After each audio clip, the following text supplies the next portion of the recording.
Hi, Harley. This is Dawn. Can you hear me okay? Yes, I can. All right. How How are are you you doing?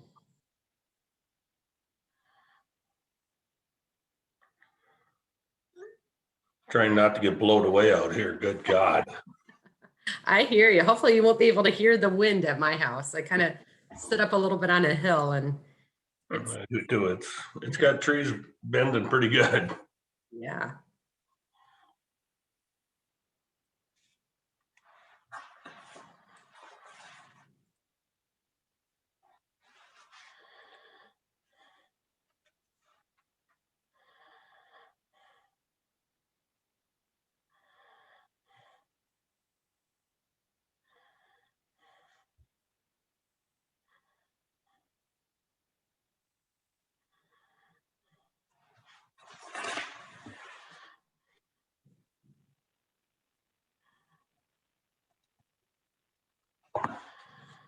So Dawn, can you hear me talk?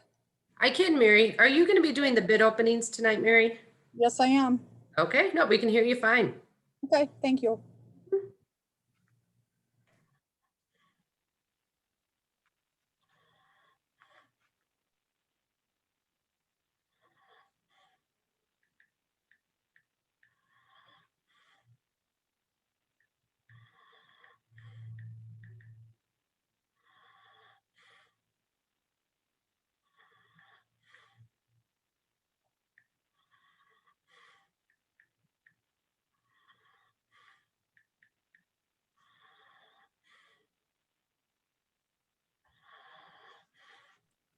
Hey, Supervisor Wickham. Hi, Hello. Jay. Hello, Dawn. Hi, Harley. How's Jay Hi, tonight? Ed. Hi, Ed. Others. I'm good. Good. Nice sunny day. I was looking forward to the sun. If we could get the tornado breeze to stop here, it'd be okay. But it's probably down over the hill. You probably don't notice it. Actually, not too bad around the house, but as we look out over the river, you can see the white caps. So it's it's definitely moving the water. Oh, yeah. They don't look that big until you get out there. Then it looks a lot. Then it's a lot bigger. Oh yeah, not a day I would want to be on the river.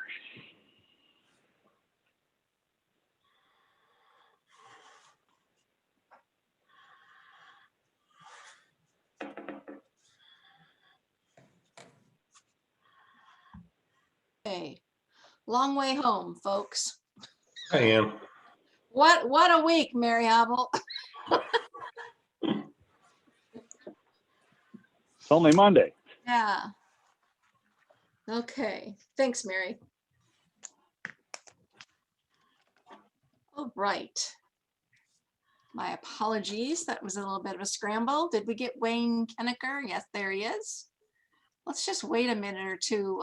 See, folks are having trouble. We republished an agenda. The original agenda had the login information and the passcode wasn't working. So let's give ourselves a minute or two to see who else might want to join us. Supervisor McDonough, I just had notice from Patrice. I sent her the Zoom link, so she's attempting to log in as well. Right.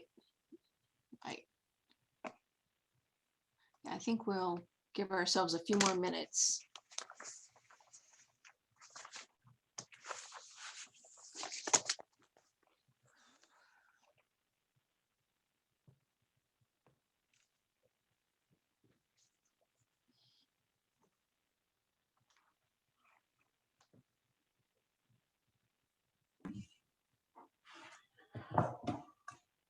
I see Patrice, and I see Corey,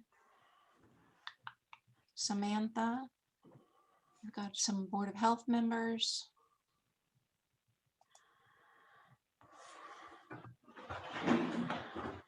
And Supervisor McDonough, this is Patrice. I apologize. We just couldn't find the Zoom link. So there'll probably be a couple of others jumping on here. Sorry. Thank you. We're waiting a few minutes. We understand that was a bit of a snafu this week. So sorry.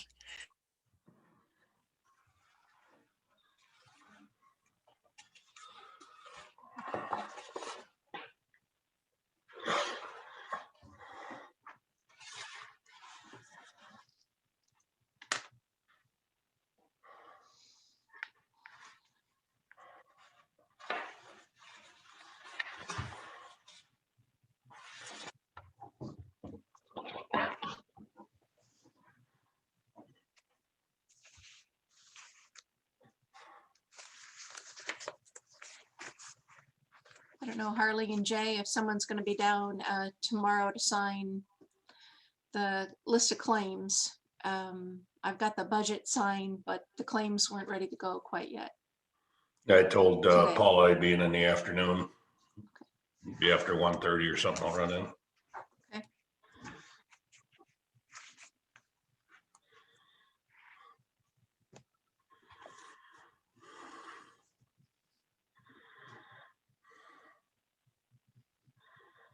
We'll just give it one more minute and see if we get a few more folks to join. It looks like probably everyone we were expecting is here.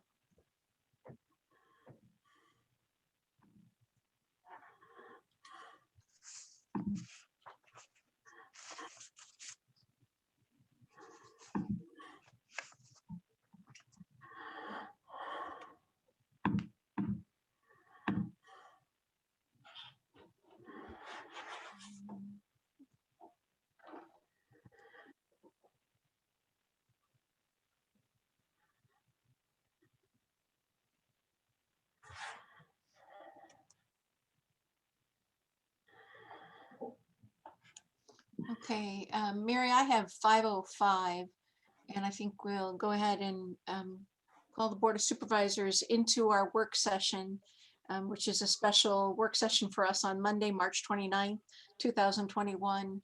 It's 5:05 p.m. And the supervisors, I think, just to kind of start at the board level, I think, had advantage of seeing the two presentations and the two discussions from the Board of Health about the Grand River Center proposal from the incident management team. Is there anything that either of you are seeking to have be clarified or answered this evening?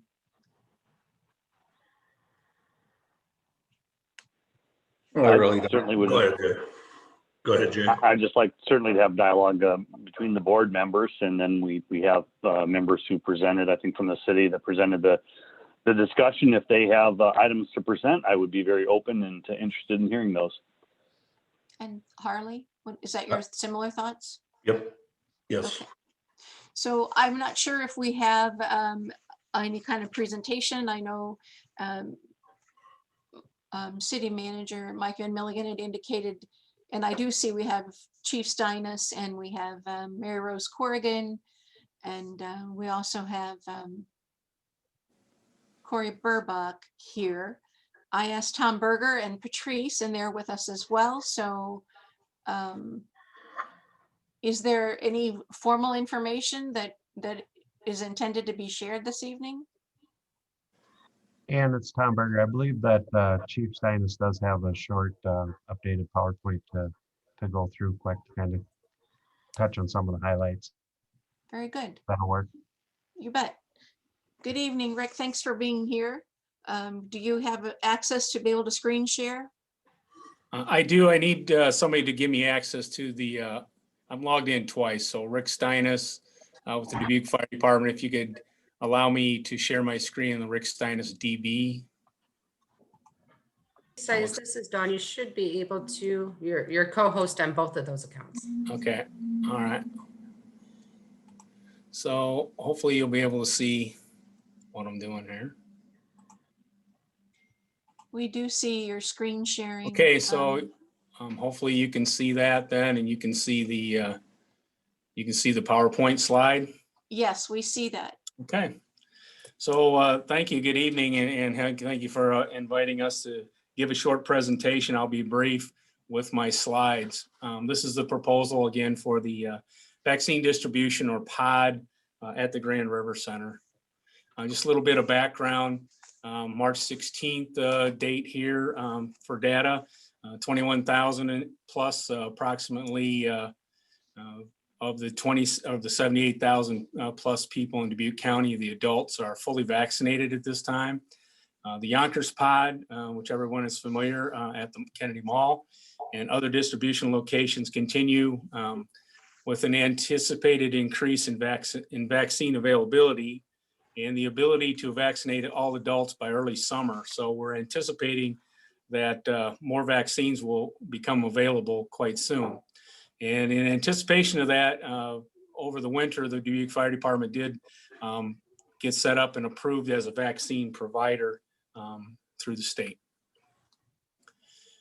The proposed location, the Grand River Center, a couple of points about that you probably already know is that it's a downtown site. It's centrally located in the downtown area. It has a capacity to serve a large number of people, either through the drive-through, which is what we're proposing to start with, or walk-in capabilities, which are also available at the site.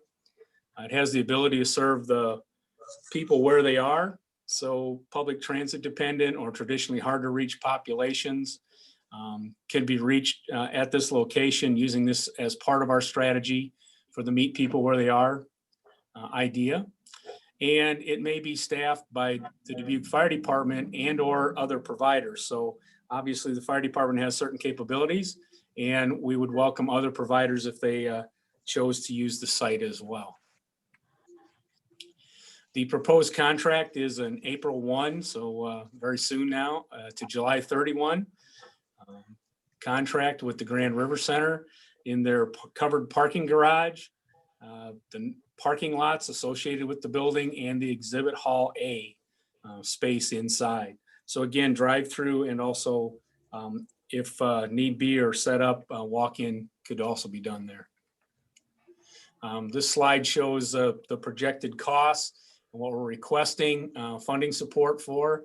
So you'll see there's a garage and lot facility rental, inside exhibit A facility rental, some of the associated costs, the janitorial, furnishings, things like that.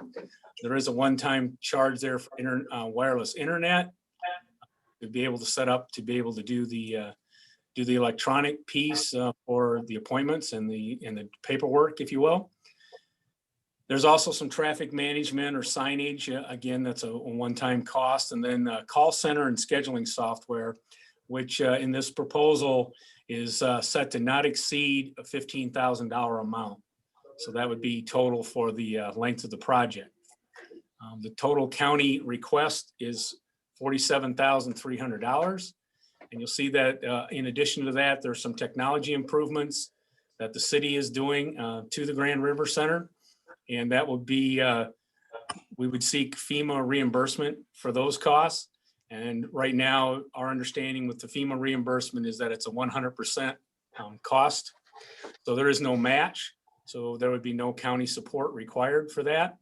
And then the staffing, which is a little bit variable depending on the numbers that we have and the vaccines we would receive. The staffing would be provided through the city of Dubuque. And again, we would look for FEMA reimbursement for the city, and there would be no county support required for that as well. The Grand River Center was used as a testing location. You may remember last spring when that was used, May 6th through the 8th. They did a targeted population testing based on the cases that were occurring in particular groups in the county at that time. And a total of 325 people were tested, or tests were given, I should say. And the total targeted vulnerable population tested was 305. So it did reach a large percentage of a vulnerable population. That was the target of that testing site.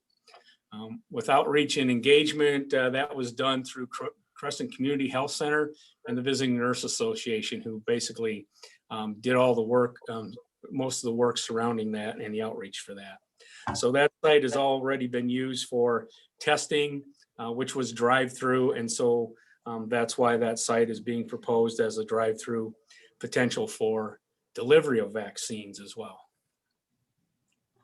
The requested action from the board is a memorandum of understanding or other agreement between the city and the county to reimburse the city for those documented costs.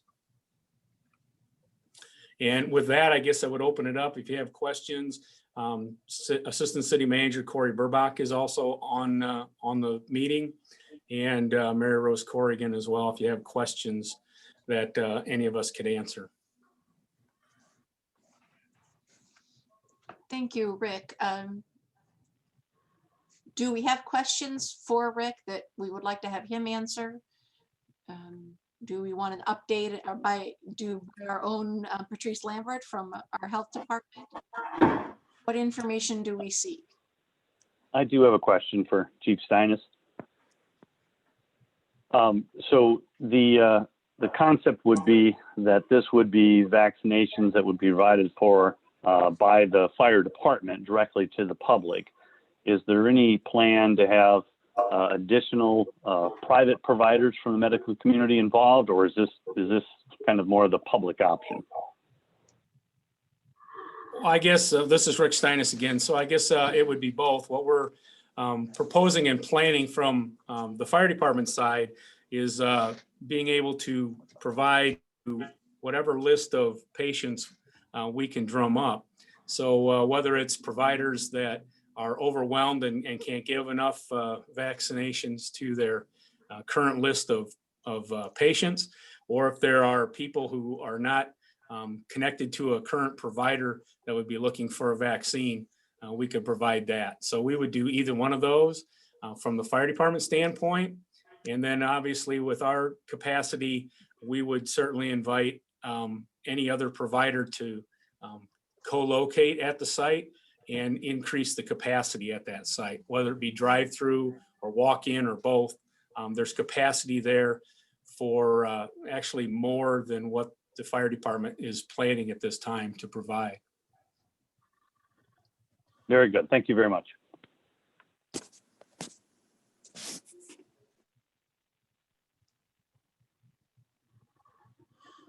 Supervisor Potoff, do you have questions? And not for Rick. Okay. Rick, I'm curious a little bit more if you can share about the call data and the registration information. Is that a number that's going to be activated? Or I know there was some difficulty with the software company that you had originally hoped to work with. Yeah, so Rick Steines, again, we did have a couple bumps in the road with appointment scheduling software. As you may or may not know, the VNA really doesn't have that capability. And so we have been working with a vendor. We're real close right now, we believe, to having a provider set up and ready to go that will provide a fairly robust system for us to make outbound or inbound calls. So we could call a list of potential people who are looking for a vaccine and schedule appointments, or we could also have a phone number, a website, if you will, that kind of a thing for people to be able to sign up for appointments as well. And we would have some ability to share those lists. So for instance, if we had appointments beyond what our capability was or our allotment of vaccines, we could share some of that with other providers and say, here's some more people that are looking for a vaccine. Can you provide a vaccine for them? So I don't know if anybody has, maybe Corey wants to speak some more to that, but we're in the process of getting that set up and looking for that vendor. And I think we're real close on that. And how much was that in your proposal? And is that a county expense? So in the proposal, it's set up to be not to exceed $15,000 expense. And to date, we're looking at a provider that will only do contracts for 1 year. So it is more than that amount, but the city is looking to work out a contract with that provider. And so if that's the provider, it probably is the $15,000 amount, but it would not exceed that for the length of the project. Right. And as I looked at your proposal, well, I listened to it and then again today, I find that to be very intriguing to me, the outside kind of looking in. I think that's a weakness that we currently have, that we don't have, you know, that something we can be kind of marketing, that there's a place to call to get an appointment. I don't know how that would work and coordinate with other vendors, or what the, you know, what Tom Berger or Patrice, if you want to speak to that as well. It seemed like that was something that would be a need that would that the county would have. Sorry, I was muted. Yes, it would be, you know, again, so many things are still unknown. So we don't know how to plan right now, but we do know we need to plan for the future, which we will be getting many, many more vaccines than what we do have. And what the incident management team is working on right now is once we do have our tiers and our phases pretty well done, 65 and older, and then the 16 to 64 population that have some underlying health conditions, and then our tier 1 through 5. Once we have those completely finished, then we're just talking on the basis of, do we open up the pod sites, you know, and have people call in for schedule or for appointments, to schedule appointments. We know that we're probably a step behind, but we feel as though we might be a step ahead because we are discussing it right now. So a call-in system would probably be too much for the VNA, because we're anticipating that once we do open this up as early as April 5th for the state of Iowa, we don't think that the call-in system that we have in place at the VNA would probably be adequate right now. Patrice, this is Harley. We already have a phone number to the VNA, correct? Correct, yes. But if we were to get a different system in place, we might just disconnect that call or that number. So we only have one number in place. But we're just in the stages of discussion right now with that. We're trying to work everything into the same number, but I don't think that will be feasible. Well, that's what I was thinking, trying to work it into the same number instead of putting another number out there and just confusing more people. Just try to have somebody answer that line and do scheduling or whatever. Supervisor Cory Burbach, Assistant City Manager. Could I address part of this question? Go ahead. Sure. So what we are the most excited about with this number, the current phone number that is out there has the ability for residents to call in and leave their name and contact information for a call back. There's no person answering inbound calls. And one of the things that we've heard is that it's often difficult to understand those messages. And so we're not providing good customer service.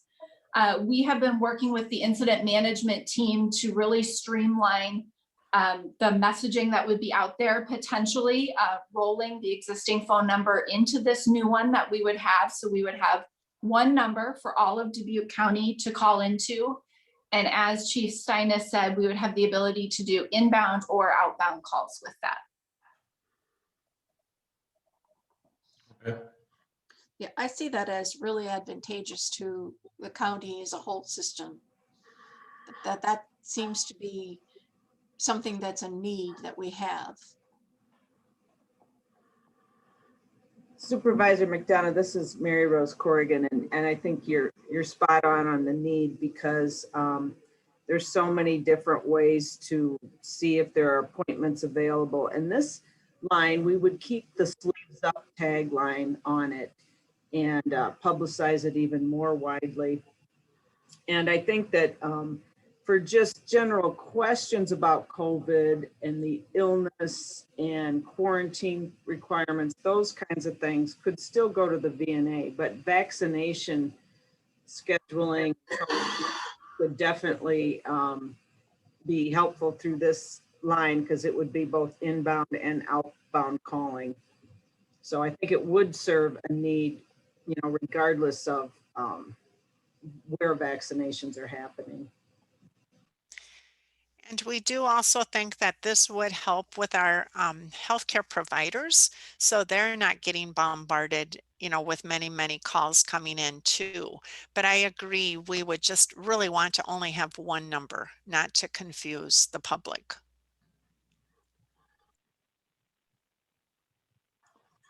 But Patrice, they're not running at capacity up at the pod yet though either, right? Correct.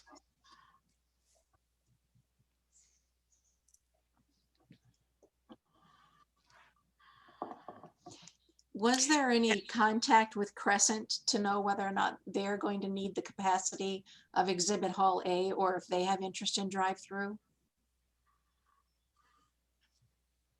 This is Mary Rose Corrigan, again from the city and the incident management team and a board member of Crescent. And since their notice of federal funding came through on Friday without a lot of details yet, they are doing some planning around that because it does change things quite a bit for them.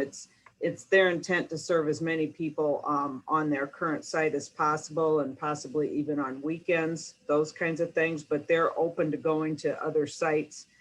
And with, you know, the funding that they're getting regarding vaccinations and treatment for COVID, it could enable them to bring on more staff and those kinds of things. So they're still getting the details on that, but that is kind of changing and broadening what they will be able to do. So they're going to work with, you know, community partners in planning that. Right. I guess I would say to my colleagues, I think that every time we've seen the plan, it has changed to adapt to what's new and what the questions are. And I think it's reflective of just how to address this ongoing crisis, that as we learn more information or see a different gap or a different weakness or have time to reflect on good points or bad points, the plan seems to change. So there's some things that, you know, we learned tonight that I certainly didn't know during the Board of Health meetings. So, you know, the great, you know, the great promise of doing a call line number that wasn't, you know, robustly discussed, I don't think, by the Board of Health, but they may very well agree that that's a great use. But again, those things emerge, and obviously Crescent gets more information as they go on. I personally appreciate that the plan would not be compensating volunteers in any way, because we want to make sure that our volunteers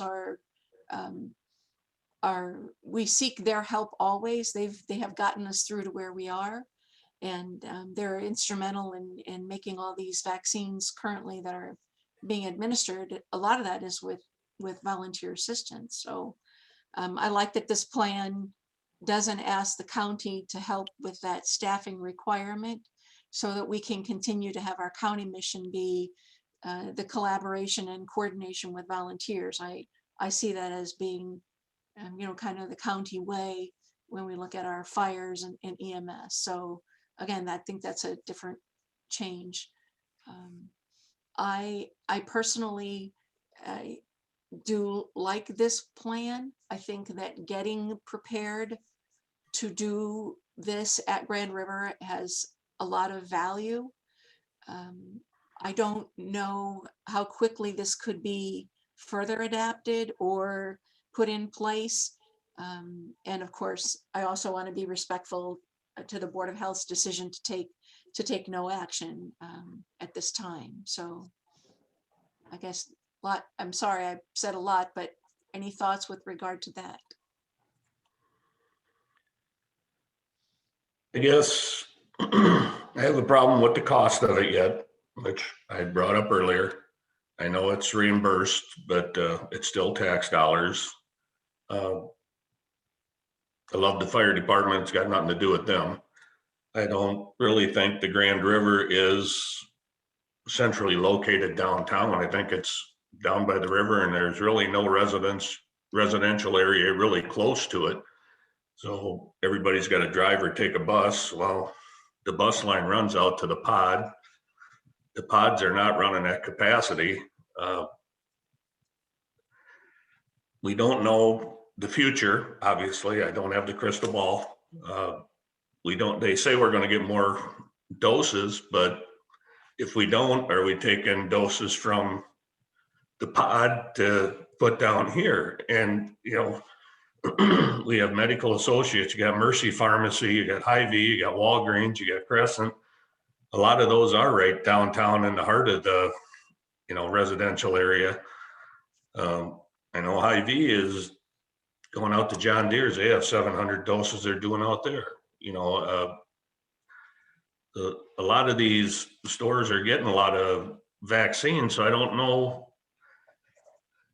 I guess if I had a crystal ball and I could see that we were going to get too many vaccines for the pod to handle, I guess I'd be more than willing to back it. But I just, at this point, I just have a problem with it yet. I'm sorry. Harley, can I ask you, this, I have no reason to think that this is true, but what if the city wanted to go ahead on its own? Or they were presenting us to us and asking us to just purchase the call line or the software for that. Would you still have a problem with this as a pod? If it's going to take away from the pod that we already have, I mean, if we're going to be taking doses away from, you know, the Yonkers pod to do this one, I guess we have these people set up out there, and they actually, I've got some phone calls on it. They actually have staff on standby that want to come in and help, and they're not getting enough doses to even call in the people that want to help.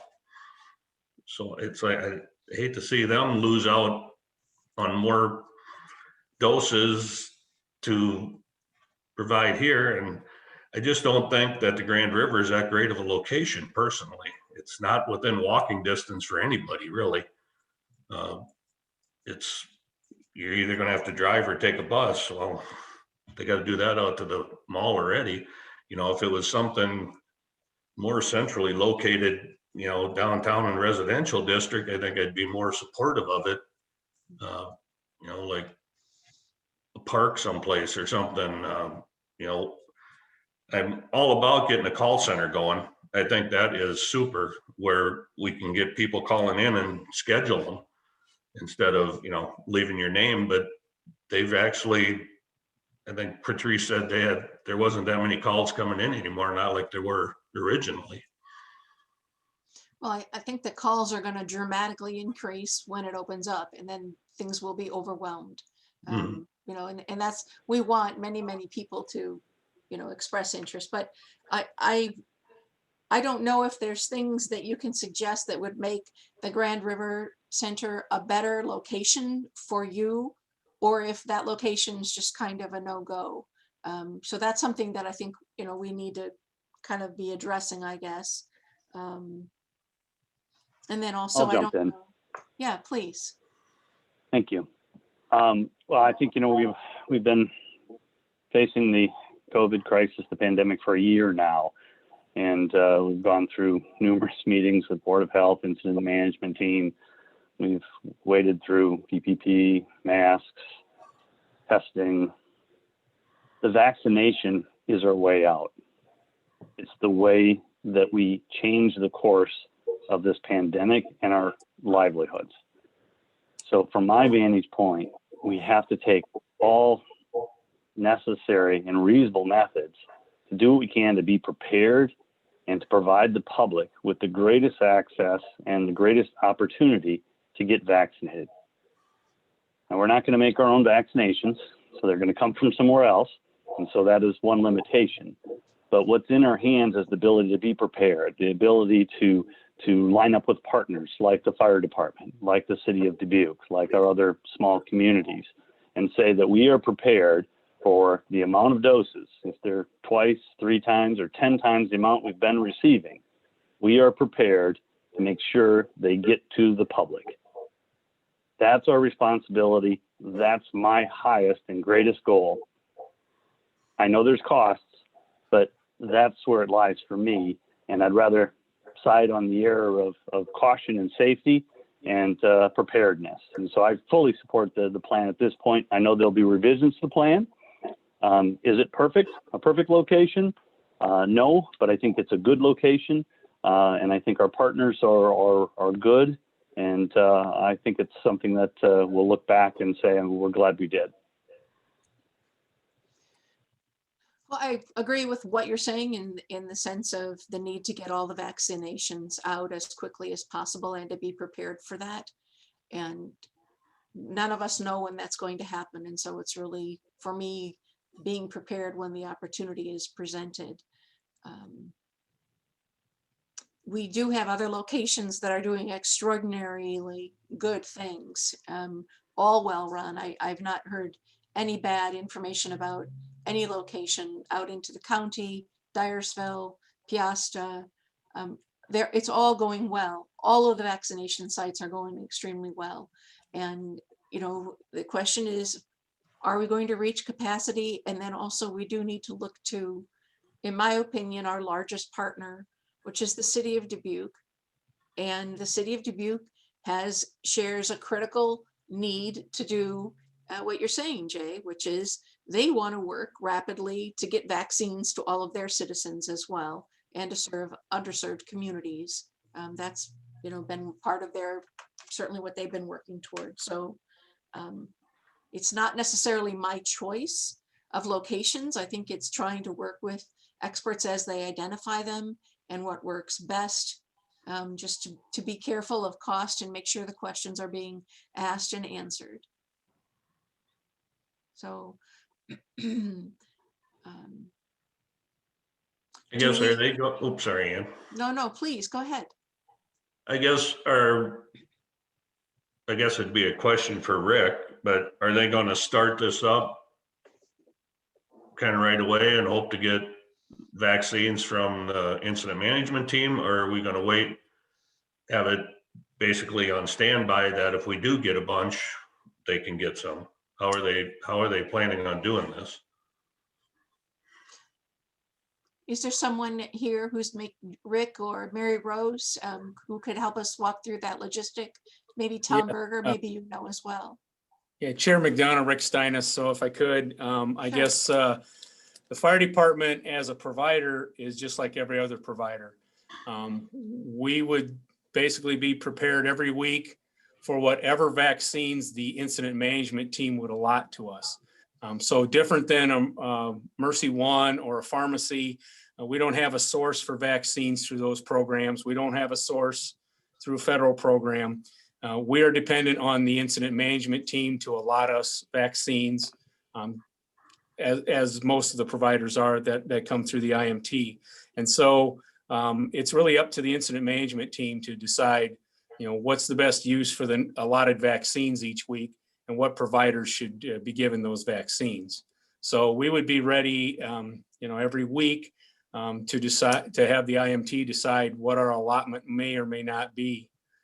If it's none, it's none. If it's, you know, 1,000, it's 1,000. So whatever it would be determined by the incident management team. We're not going to predict how many. We have no say in how many. So we're basically waiting for the county incident management team to allot us. And that would be based off of their best judgment on what's the best use for the vaccines that they are in control of. And I don't know, maybe Mary Rose wants to add to that. Yeah, this is Mary Rose Corrigan. The only thing, I think you're absolutely right, Rick. The idea is not to take away vaccines from existing providers, but we have learned from experience, and even as much as last week, that we can get a call from either from the state in one of the offices and say, you know, if we gave you this many vaccines, could you deal with it? Well, and we always want to be able to say yes. And so this will be another tool to enable us to say yes if we get a larger allocation, particularly with J&J vaccines coming down. We don't yet know a date on that. We know that the allocations to the state are slowly increasing, and we know that the state's really paying attention to completing up that essential workforce as they define too. So we want to be ready. And it's a constant shift with how we're dividing up amongst the providers and what groups we want them to do. And so it's a constant moving target, and the more options we have, the better. And that's particularly when we get into, as more and more providers are doing vaccine in bigger quantities, we have the booster doses to contend with, and that affects their capacity also. Right now, it's all good. Everybody can handle boosters and prime doses in what they're being allotted, but you never know. So it is a planning, somewhat redundancy, but yet we know it will also be a tool to reach some targeted populations as we move forward. Thank you, Mary. I mean, I'm all about reaching the targeted population. I just, like I said, I didn't think the Grand River was very close to any residential area. But right now we've been getting the 2,340 doses a week. And the providers are, they're basically fighting over the vaccines now, who's getting what, or if they're getting enough or not enough. So I hate to see somebody get cut down because we don't know if the state's ever going to give us more. They've been saying they've been going to give us more for quite some time now, and we haven't seen that yet. I guess I'm just a little confused on that part, but. So how fast could this operation go into effect if we if there's a decision not to do this for April 1st? What kind of timeline do you need to affect this operation? Corey Burbach, Assistant City Manager. Our plan is to have the call center ready that we could stand it up by this Friday. Now, as Rick mentioned, we may not have the software in place, and that might be a little bit of using Excel spreadsheets right off the bat, but we want to be ready for when that date comes that everyone in the state all adults would be eligible. We are planning to have both the call center and the vaccination plan ready by next week. Obviously, with the understanding that we're probably going to slow into it with the small vaccines. We're not going to open the gates wide open next week.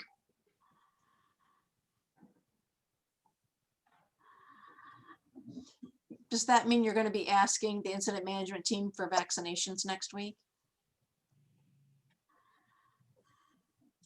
Mary Rose, would you be able to address that one? Yeah, Mary Rose Corrigan again. Yeah, if the if the site is up and ready to go, we got the call center set up. I think whether we do it next week or look at the week of April 12th, as we've done with other providers, start out with a reasonable, smaller allocation to test out the site and how things roll, and then gradually increase from there. So we have room within our allocations to do that, depending on, when everything's ready, and depending on our allocation notice, which unfortunately is not going to come until Wednesdays now, which, doesn't make it any easier. So I have a blunt question. Does it matter whether or not we take action? Are you moving forward regardless?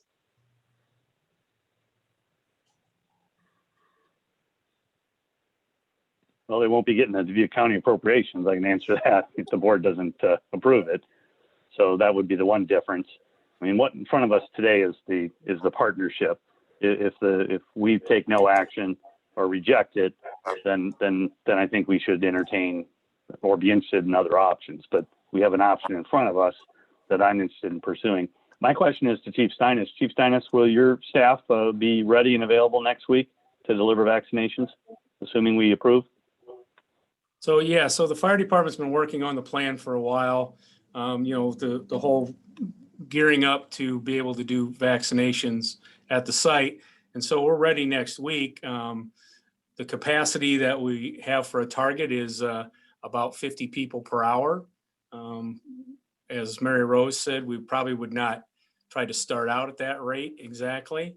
But we're looking at maximizing the use of the paramedics, using some other people in places where a paramedic is not essential, for the vaccination process. And we have plans in place. So we've been working that up for the last few weeks. So I think, yeah, if we needed to, obviously we don't have a lot of electronic appointment scheduling in place and stuff right now, but we are prepared to do that manually as well. And we can start next week with some, and we can certainly move forward from there. So we'd be ready, all through April. If any vaccines come our way, then we basically schedule a day or whatever it takes and start doing it. Like Mary Rose said, without vaccinations to schedule, it's pretty hard to decide what days or times would be appropriate. So it would depend on what we found for, the week before, what we have for maybe people waiting on appointments or something to that effect. People that we've called that said, yes, I'd take a vaccination if you had one. And then we need to find out how many we have. And then we would basically contact those people again for an actual appointment and schedule that for the following week. So, the problem with next week is a lot of things have to come into place this week yet. But certainly within the next couple of weeks, we're prepared to do that. And staffing wise, we've worked all the angles on that, I think, as far as how many people we need to do it, how we would make that staffing work. So I think we're ready for that. Thank you. Rick, this is Harley again. Are you planning on doing any, I guess, outside of normal hours at all, or, like maybe evenings from like 6 to 10 or something, say, just try to catch that population that isn't available during the day, or you just Yeah, gonna I be? don't. So in our planning, we just plan per hour, kind of capacity. We have not really discussed the actual time of the day. Obviously, we've discussed days of the week, and we can go whatever days or times that we find would be appropriate. So if we find that we have particularly with us as a provider at a site, if there's a particular audience for that different time frame, we could accommodate that. So we're relatively flexible that way as far as what hours we would actually operate. And again, that would probably be based on maybe what the incident management team is telling us is the need.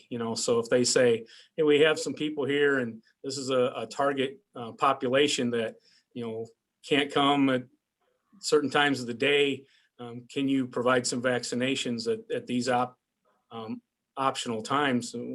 That's what we would do.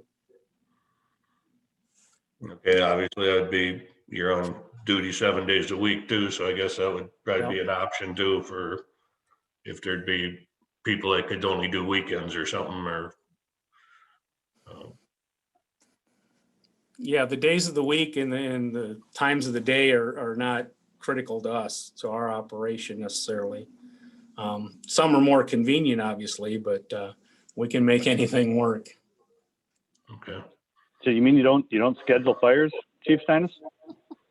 No, we're always here for it. All right. Well, I'm sure you'll be able to handle the vaccination process then. Appreciate it. We Thank have you. had, we have had a hand raised from an iPhone that we don't have any idea who that is. And it's not an opportunity for public to participate. So if that is a person who's essential to this conversation, I don't know who the iPhone is. So they'll need to do something to rename themselves or put their identity in the chat. But this is still discussion between incident management team and the Board of Supervisors. Well, that brings up my last question is, and it's to the incident management team, right now specifically, possibly they're Patrice at the lead of the Board of Health. Does the incident management team still support this proposal, and are you recommending our approval? This is Patrice, Supervisor Wickham, and I will be honest in saying that I do report to the Board of Health. The Board of Health are my supervisors, and they did not accept this proposal on Thursday evening, so I am following their directive. However, please know that the incident management team works very, very well.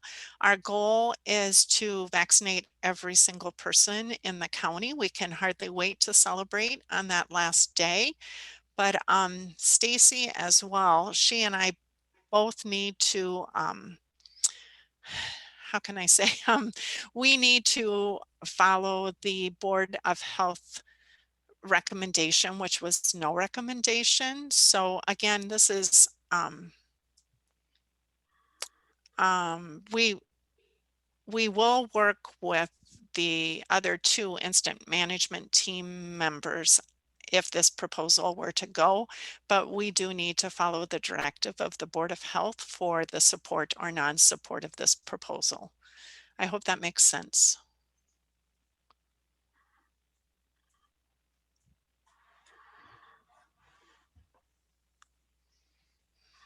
Patrice, did we have any, this is Harley, sorry. Did we have any indications as to when we're going to start seeing more vaccines or? Well, as Mary Rose had also mentioned, I did receive a call from IDPH just as early as last week and as well as, what is today? I don't even know what today is. I'm sorry. It would have been at the end of last week that we can be expecting an increase of vaccines as early as April 5th. And that would, that's still up in the air. What we have to do is just wait for our HAN alert that comes on Wednesday mornings now at 8:30. But I did tell IDPH whatever number of vaccines that they would give us, we would always, the incident management team would always say, yes, we will take them and we will find a way to get them in someone's arm before that Saturday afternoon or that Saturday evening, actually. So there is indication that as early as next week, we might start seeing an increase, but that would also be for the rest of the state of Iowa. And they had said if it was not next week, to be prepared for the week after or the week after that. So basically what they're saying is within 3 weeks, but it could start as early as next week. And again, IDPH is also up in the air. You know, there's just no solid, definite answers as of yet. So that's why we just need to be prepared. So when IDPH does call, I can say, yes, we'll take whatever you're giving us. And the incident management team then will make certain that those vaccines are in people's arms by the end of that week.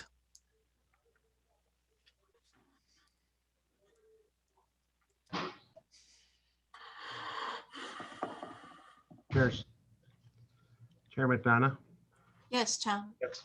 Tom Berger, I just would add as far as the incident management team, you know, I've been in the preparedness and response world for a long time, and we spend a lot of time and money preparing for things, you know, and hope they never happen. This is just like any other incident management tool. You know, it's there if we need it. We're not going to compete with the pod. We're not going to cut back our other providers. If they can provide it and we don't need the site, you know, that's good. We can look at the fire department for providing some of the other things and vaccines to areas that are maybe that we're not getting out to, you know, doing the proper outreach to. And, you know, it's just another tool in our toolbox that we can use to battle the COVID-19 and hopefully get everything back to whatever the new normal is. That's just my thoughts on it. And could I also add one other thing that Tom just had sparked something in my mind is that I should explain that every week we do ask our vaccine providers how much they are able to handle for the next week vaccine allotment. What are they capable of doing? We will always, always honor what their request is as closely as we can. These are the providers that have been with us since day one, and we know that they'll be with us until at the end, our very last day. So we will continue to work with our vaccine providers. We will ask them, you tell us, how many do you think you can handle next week? The incident management team will then look at that, and then we will move forward with that. So I do want you to know that we really are very fortunate with the vaccine providers that we have, and we're wanting to stay with our vaccine providers that we have until the end. And that includes with the firefighters as well, because they are vaccine providers. IDPH has approved them, so we need to work with all of our vaccine providers. Is the incident management team still identifying other areas throughout the county? We did send out an email, and yes, the mayors are still, as of Friday afternoon, we did get another comment from one of our mayors out in the county.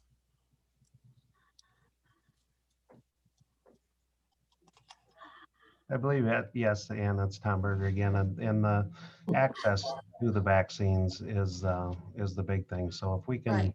as we get more vaccines, as we're able to work with more providers and get them out into the communities, and whether it be the church basement like they did in Dyersville or another community center, we're gonna absolutely look into that. Tom, this is Harley. Would medical associates ever entertain doing the downtown area, like from the Grand River Center? It seems like they run, 2,000 through the Piasta Center in 8.5 hours. And basically at no cost to the county. I guess just curious about that. I don't know if we've had that conversation with any other providers to go down there at this point, unless somebody else has. I think the Piasta Center is Mercy One.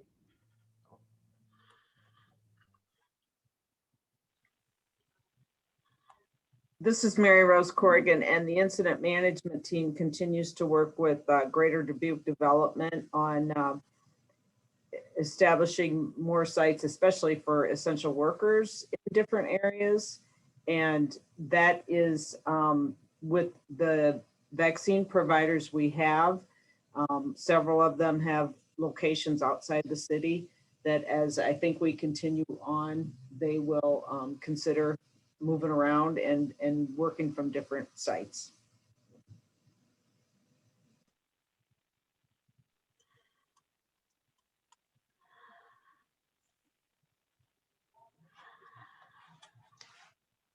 So do we want to take action to, with I the believe next step? that's on our agenda at the Correct. 5:30 meeting.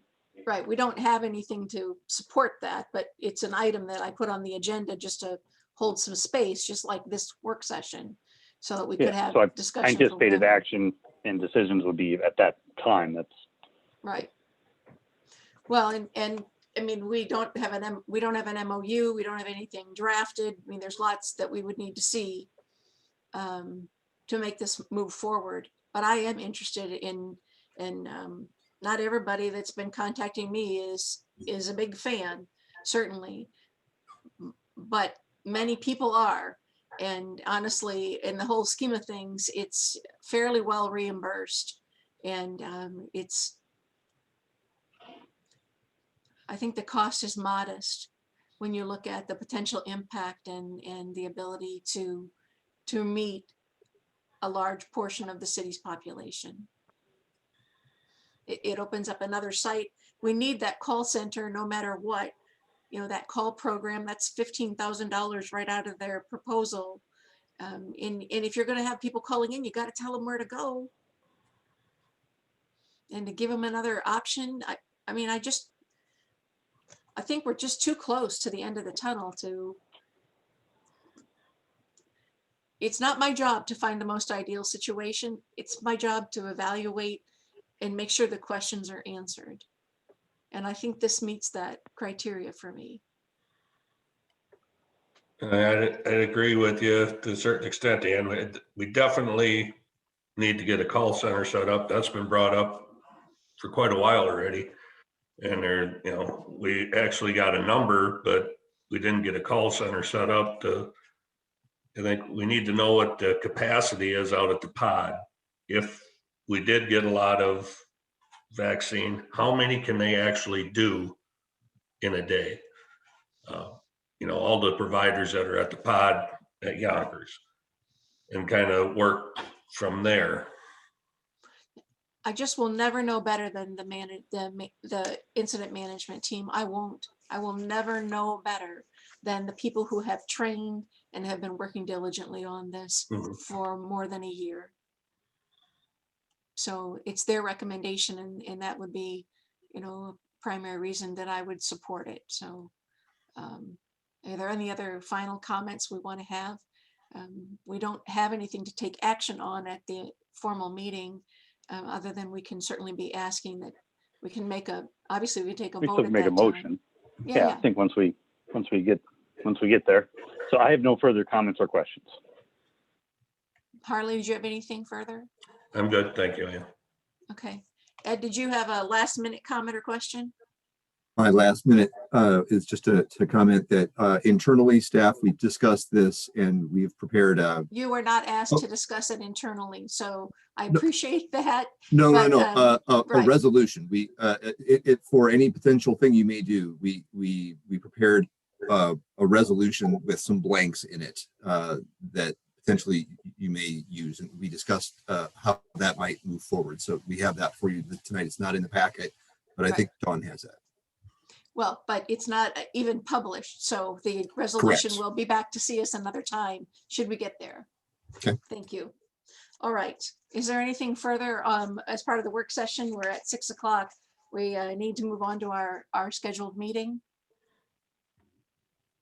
Anything from the participants? Anything that we are not seeing clearly?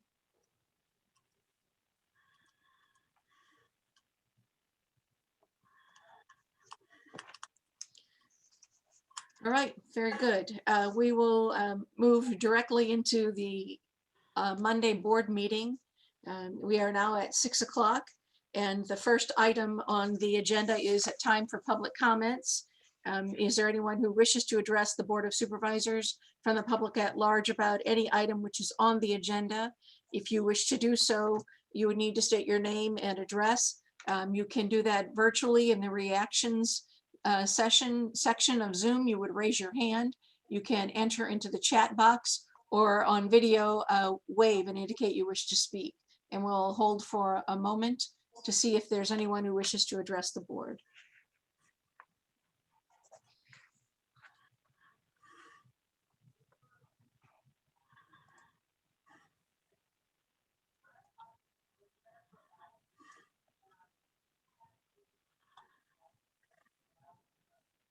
I do not see anyone taking any of those actions. So therefore, we will move on to item number 1 on the agenda. We do not have any proclamations. Item number 2 is approval of the minutes of the meeting of March 15th. If we've had a chance to review those, there's no comments or changes needed. Looking to approve.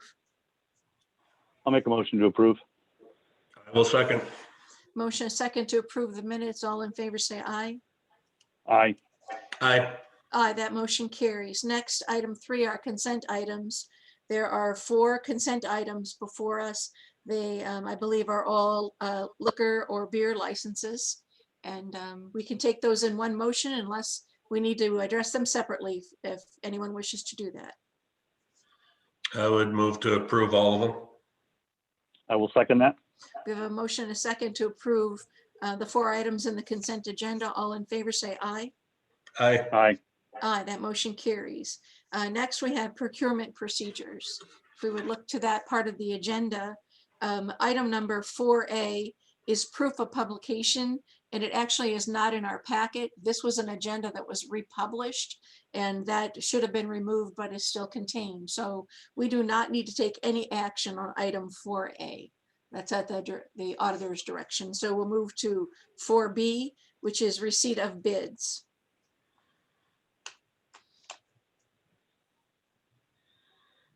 I'm not sure who is in the boardroom or at a different location opening the bids. Supervisor McDonough, there's no one in the boardroom. This is Mary Hobble. I am in my office and I am opening the bids. The first one is for the Horseshoe Road and North Cascade Road, Military Road, and Schuler Heights. We have one bid from River City Paving.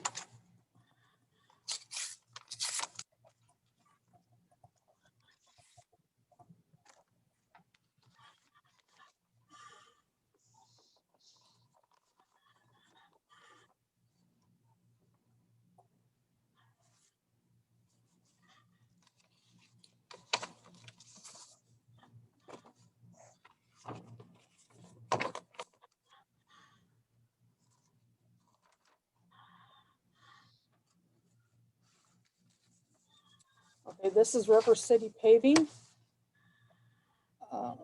Again, this is for the HMA resurfacing with milling on Horseshoe Road, North Cascade Road, Military Road, and Schuler Heights Road. River City Paving is $1,392,108.42. Again, that's $1,392,108.42. And they do have the bid bond that does accompany this. So this is the only bid for this project. Very good. I will make a motion to receive the bid and refer it to the county engineer for his review and recommendation at a future meeting. I will second. We have a motion and a second. All in favor, say aye. Aye. Aye. Aye, that motion carries. Next, for receipt of bids, we have HMA resurfacing, culvert replacement and grading on Kemp Road and Kane Road. Project LOST-22, parens 03-73-31. Mary, do you have bids? Yes, I do. There are two bids for this project.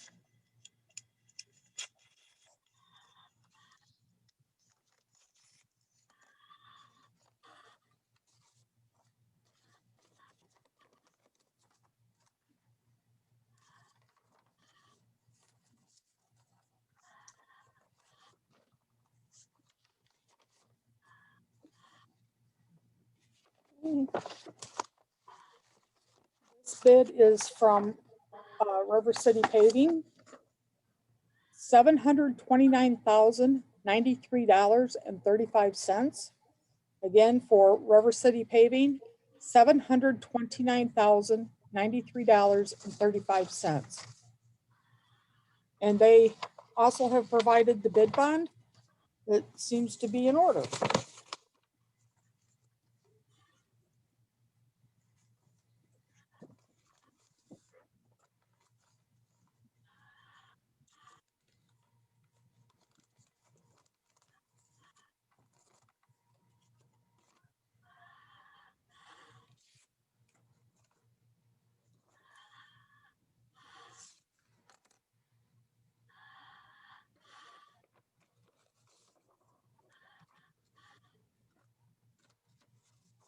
The second bid is from Top Grade Excavating in Farley, Iowa.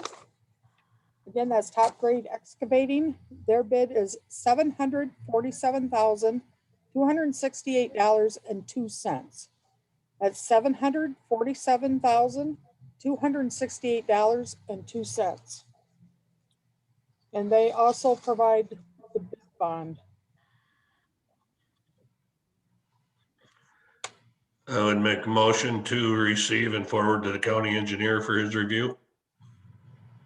I'll second that. Motion and a second to forward to the county engineer for review. All in favor, say aye. Aye. Aye. Aye, that motion carries. Thank you. And we have one more, which is receipt of bids for the PCC overlay unbonded on Roller Coaster Road and North Cascade Road. Project LFM-P22, parens 01-7X-31. Okay, there are 5 bids for this project.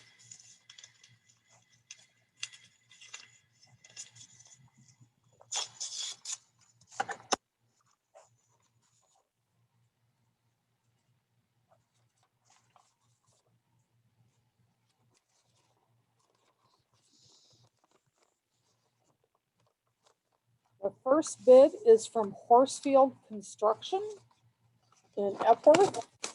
Again, that's Horsefield Construction. $1,071,238.96. That's $1,071,238.96. The bid bond is included.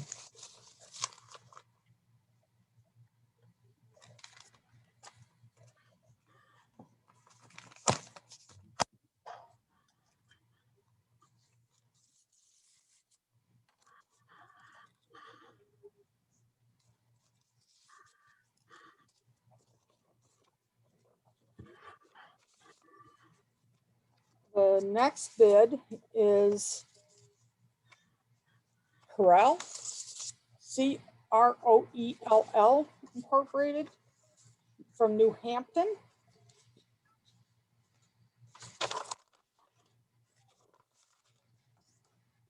Their bid is $1,215,999.99. That's $1,215,999.99. And they also included their bid bond. I'll make a motion to receive the bids and to refer them to our county engineer for his review and recommendation back to the Board of Supervisors. Supervisor Wickham, we're not done. We have Oh, three more. We have three more bids, I think. We have My- 5 for these. Oh my God, I'm still stuck on the 2 that you said. My bad. Just record that and rewind it when you need it. This bid is from Chick-fil-A Excavating. Their bid is $1,663,430.53. That's $1,663,430.53. And they have the bid bond.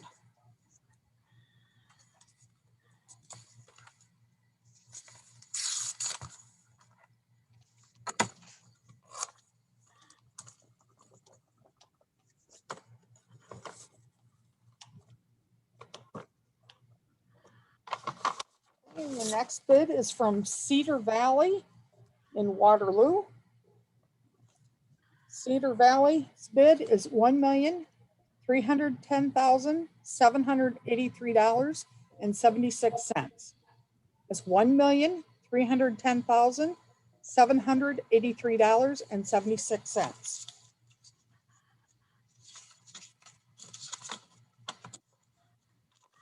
And they have the bid bond.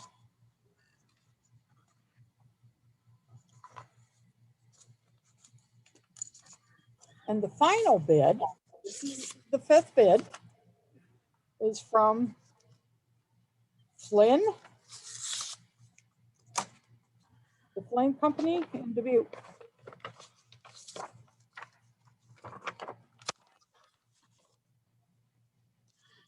Their bid is $1,088,406.21.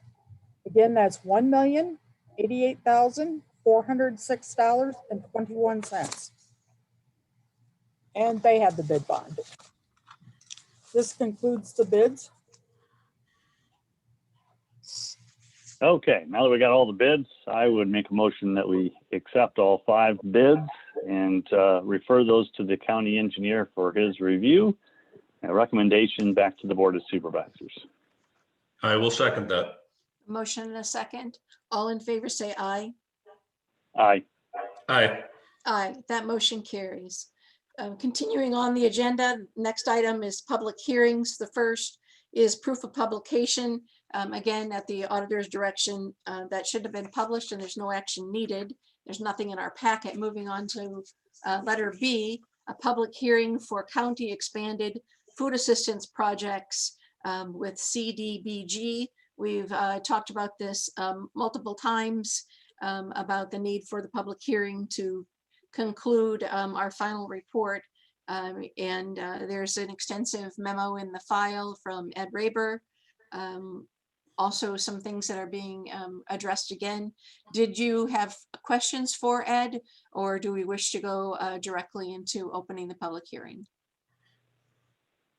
I'll make a motion to open the public hearing. I will second. Motion a second to open the public hearing. At this time, if there are let's vote on that. All in favor, say aye. Aye. Aye. Aye. We are now in open public hearing to discuss the expanded food assistance projects.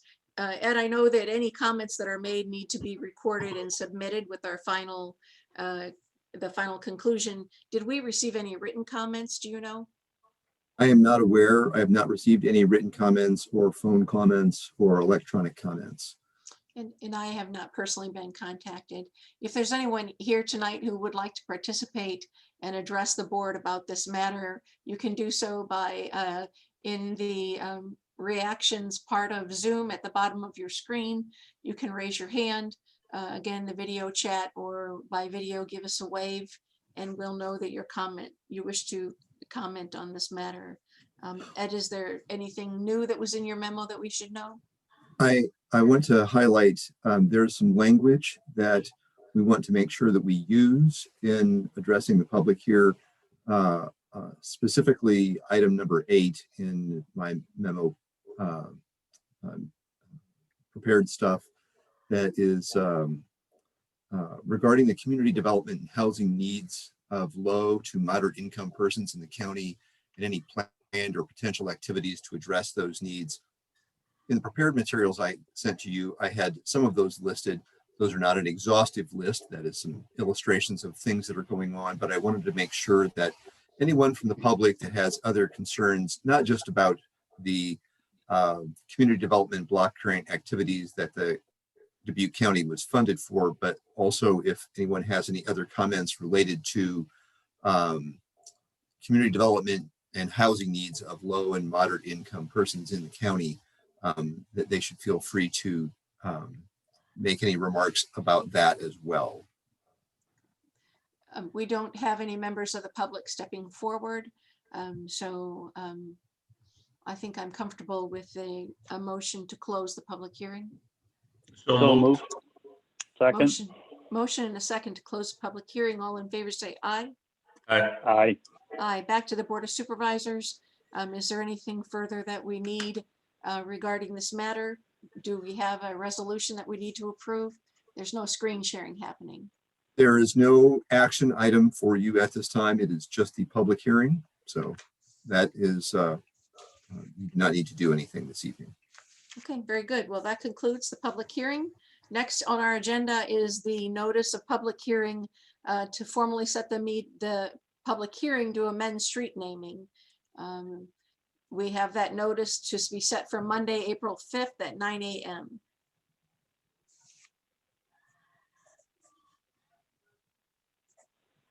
I think I'm on the old agenda packet, but I will make a motion to approve the date for the public hearing. I will second. Motion is second. All in favor say aye. Aye. Aye. Aye, that motion carries. Moving on the agenda, there are no plats before us this evening that need approval. So we'll move on to section 7, which is the action items. And we have several things there that we will need to go through. There's some screen sharing. The first is a resolution to approve the hiring of deputies, assistants, and clerks. Has been updated, I believe, since 4:30 this afternoon with a change in personnel. Someone maybe chose not to accept the position, but Dawn, this is the corrected resolution, correct? That is correct. What I'm sharing on the screen is the updated one that you will sign. We did have one candidate rescind their offer for employment, or the employment offer. So this is the final resolution. I would make a motion to approve the resolution. I will second that. Motion is second to approve the resolution. Is there any discussion? All in favor say aye. Aye. Aye. Aye, that motion carries. The next item, letter C, a motion to approve a duplicate warrant for a $10 check to be written for the second time to Transamerica. I'll make a motion to approve that action item as long as Supervisor McDonough personally signs that check. I can be in tomorrow. I will rescind that motion. I will make a motion to approve the action item for the duplicate warrant. I will second. Motion is second to approve the duplicate warrant. All in favor say aye. Aye. Aye. Aye, that motion carries.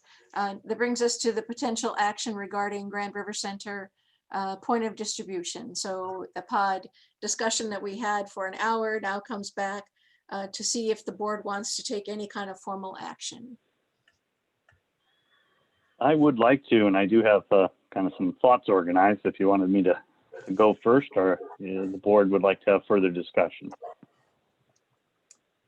I'm fine with your thoughts. Harley, is that okay with Oh. you? Go ahead, Jay. That's a scary proposition. Be careful, you two. I would make a motion that the Board of Supervisors support and take action to move forward with the Grand River and the City of Dubuque for a POD vaccination site, including preparing a memo of understanding agreement and possible resolution for the review and approval of the Board of Supervisors at our Monday, April 5th, 9 a.m. meeting.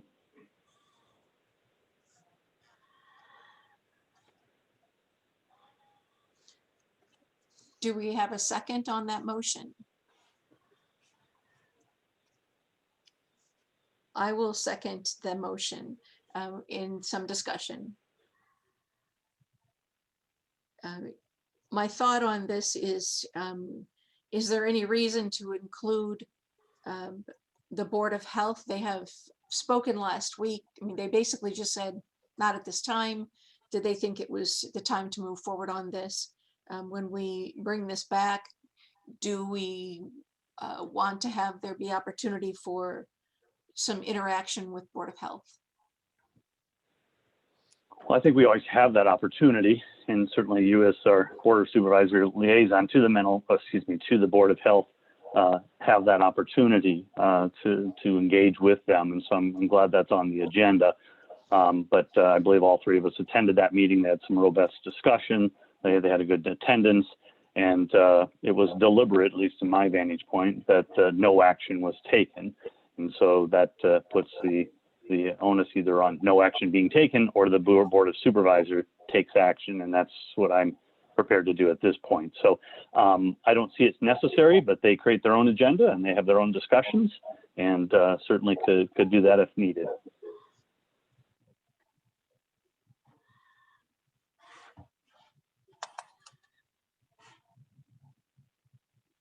Any thoughts, Supervisor Pada?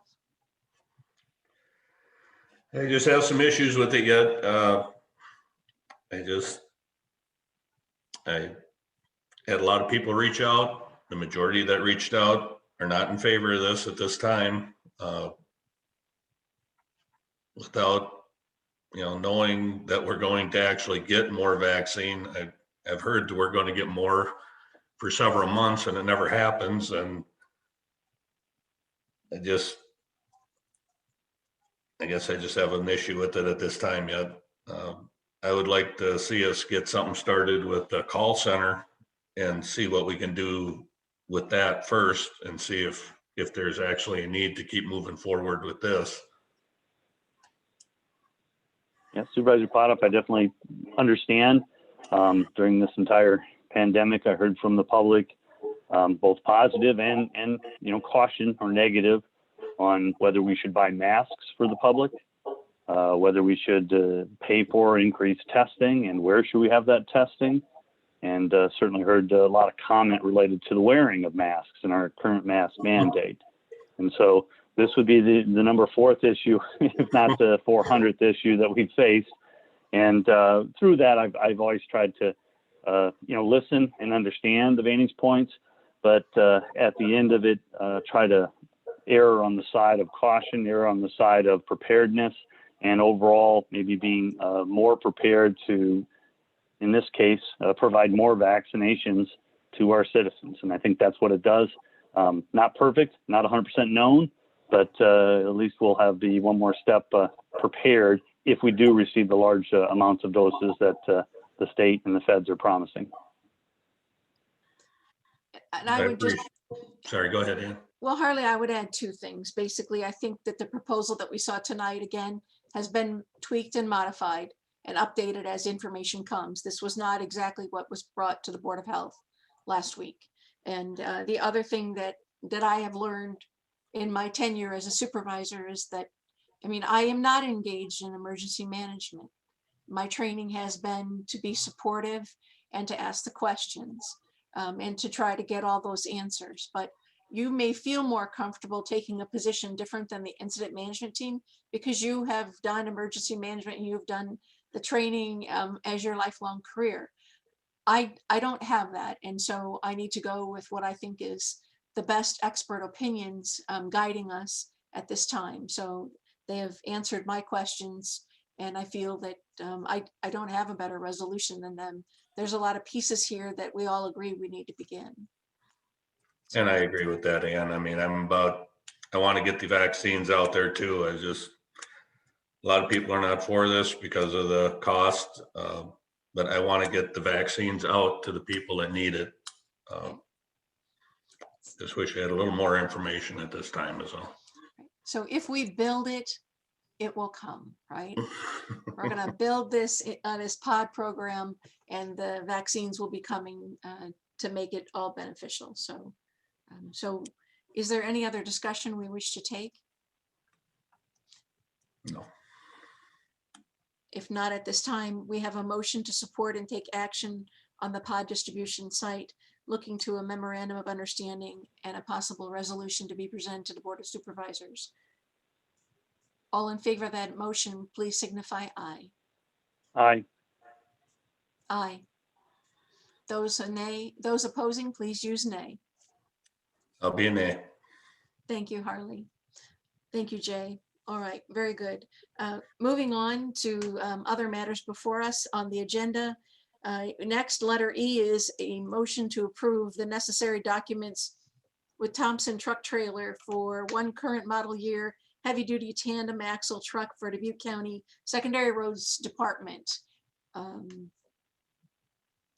I think that information maybe is pretty self-explanatory.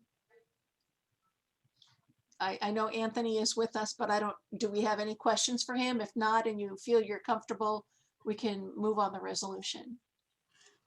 I'd make a motion to approve forward to. And I will second. We have a motion. I'll second that motion. Motion a second to approve the necessary documents with Thompson truck and trailer for the current year heavy-duty tandem axle truck. All in favor, say aye. Aye. Aye. Aye, that motion carries. Next item is a motion needed to approve necessary documents with Tri-State Truck Equipment for purchase of snow equipment to be installed on one tandem axle truck for the Dubuque County Secondary Roads Department. I'll make a motion to approve the resolution as presented. I will second. Motion a second to approve the resolution. All in favor, say aye. Aye. Aye. Aye, that motion carries. The final action item is letter G. This concerns an extension of the MOU with the city of Dubuque concerning sharing of duties and obligations about the COVID, the Dubuque County, Dubuque City COVID shelter. And I think that the resolution basically just adopts what's been put before us with same document as before with just a minor change. I would make a motion to approve the resolution. I will second that. Motion a second to approve the resolution. Is there any discussion? Hearing none, all in favor say aye. Aye. Aye. Aye, motion carries. Thank you.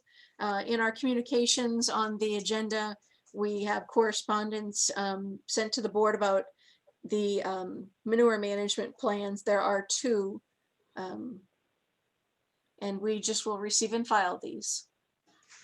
I'll make the motion to receive and file. I will second. Motion a second to receive and file the Ryder feedlot and the Far Near Holstein MMP plans. All in favor, say aye. Aye. Aye. Aye, that motion carries. Next matter is the appointments. They're just an updated list of our appointments and our vacancies. Those application deadlines are coming soon for quarterly appointments. I have asked that our team bring the round of applicants to us for the second meeting in April, which is going to be April 12th, I believe. Because the next meeting is, it's the Monday after Easter. And I do like to reach out and contact folks. Not a good weekend. We're still getting applications. Really not it's a holiday weekend to contact people, probably not the best. So this will be finalized form for us, looking at April 12th to take action. We'll have access to all the board applicants. I think later this week, the box the box software that we've been using will be updated to allow us to see everything. Sound good? When is the deadline for applications, Ann? I think it's March 29th. Am Today? I right? So it was closing today. Is that correct, Ed? That is what the notice that we provided out to the public said.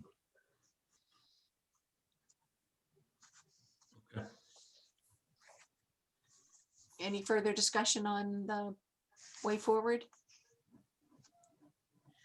Next item, our personnel requisitions, we do not have any, and 11 is tabled items. We don't have any at this time. To conclude our meeting this evening, we also offer an opportunity for there to be public comments to the Board of Supervisors. Anyone can address us about issues that are of a concern. To do so, they would need to raise their hand in the Zoom function under reactions, or use the chat box, or give us a video wave to let us know they wish to be unmuted. And we'll pause for a moment to see if we have any individuals who wish to address the board.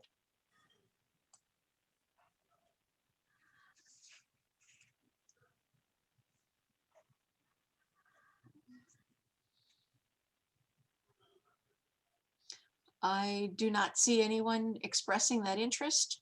So at this time, I would be looking for a motion to adjourn until Monday, I'll make a April motion 5th. to adjourn. Very good. I will second. Motion and a second to adjourn until Monday, April 5th at 9 a.m.